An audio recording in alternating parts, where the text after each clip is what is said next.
I shall now make a statement in my capacity as a representative of the Russian Federation.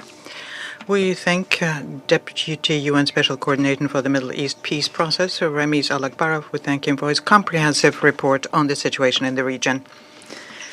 For our signature event during our presidency, we chose an open debate on the situation in the Middle East. And they take place at a remarkable moment when diplomacy has finally taken center stage, and both Palestinians and Israelis have a glimmer of hope for a lasting and sustainable ceasefire.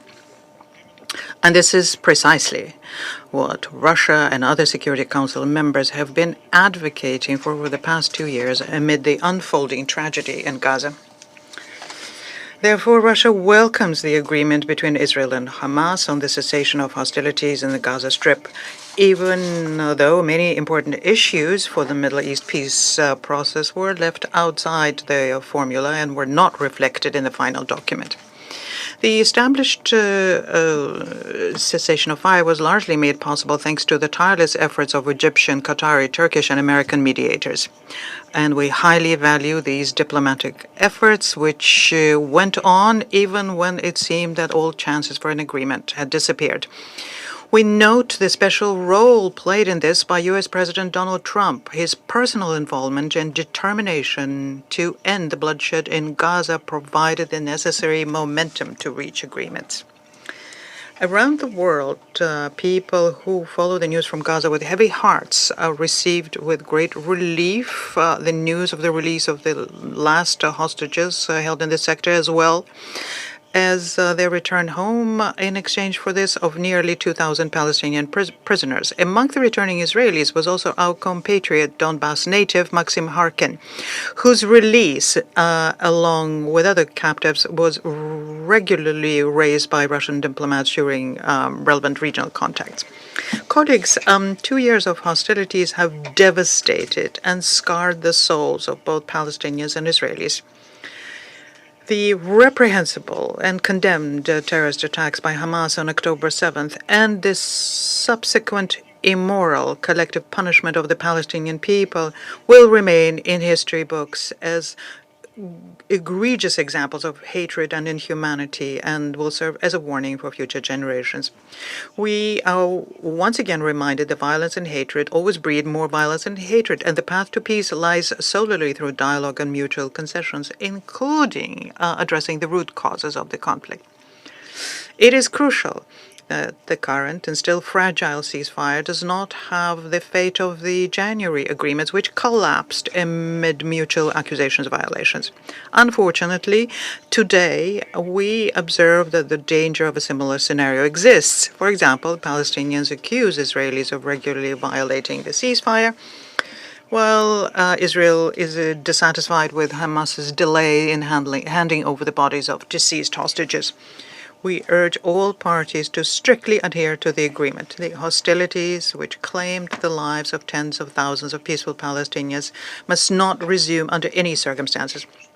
We are confident that the outcome of the October 13th Summit for Peace in Sharm el-Sheikh will contribute to this.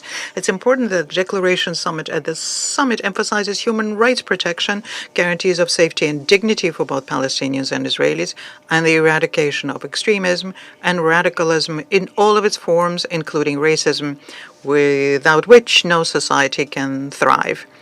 The international community should view the ongoing suppression of the rights of Russian-speaking populations in Ukraine by the Kiev regime through the same prism. Distinguished colleagues, we note that thanks to the ceasefire in Gaza, there has been some progress in humanitarian access. According to OCHA, food and medical supplies are being restored, and UN humanitarian agencies, including UNRWA, have begun creating temporary educational spaces for displaced children. And this positive momentum must be preserved and built upon to alleviate the suffering of Gazans and restore basic services. At the same time, we must point out that restrictions on humanitarian aid delivery still persist, and humanitarian routes are not operating at full capacity. It is therefore crucial to remove the remaining barriers and act in accordance with the OCHA's 60-day humanitarian response plan. We expect that the recent visit of UN Undersecretary General for Humanitarian Affairs Tom Fletcher to Gaza and Ramallah will help establish effective operations not only in the Strip but also on the West Bank, where instability continues, including ongoing attacks on Palestinians, and this is something that OCHA is regularly reporting on. Distinguished colleagues, the ceasefire and cessation of hostilities in Gaza are an important, a long-awaited step, but still only the first stage towards a long-term resolution of the Israeli-Palestinian conflict.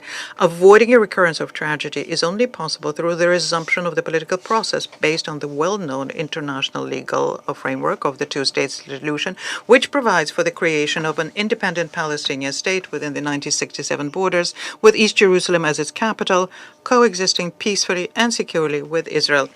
This goal, repeatedly affirmed by the international community, must not be overshadowed by peacekeeping efforts, or even less so, ignored in the development of action plans and roadmaps. We must also not forget the illegal construction of Israeli settlements on Palestinian territory.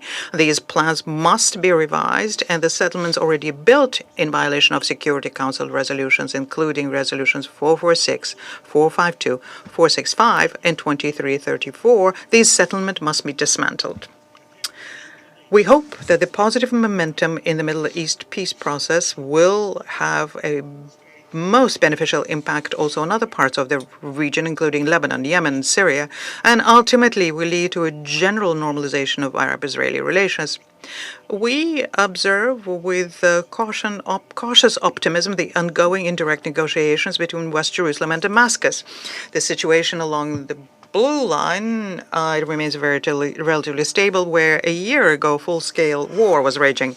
The example of Gaza, where the overwhelming majority of hostages was released through negotiations, should demonstrate to Israel that abandoning brute force and buffer zones in favor of dialogue and genuine consideration of neighbors' interests can yield tangible results and better ensure the safety of its own citizens, and do it better than any advanced weapon systems. Russia, which consistently maintains constructive relations of trust with all countries in the region without exception, is committed to continuing its contribution to peace in the Middle East, both in its national capacity and as a permanent member of the Security Council.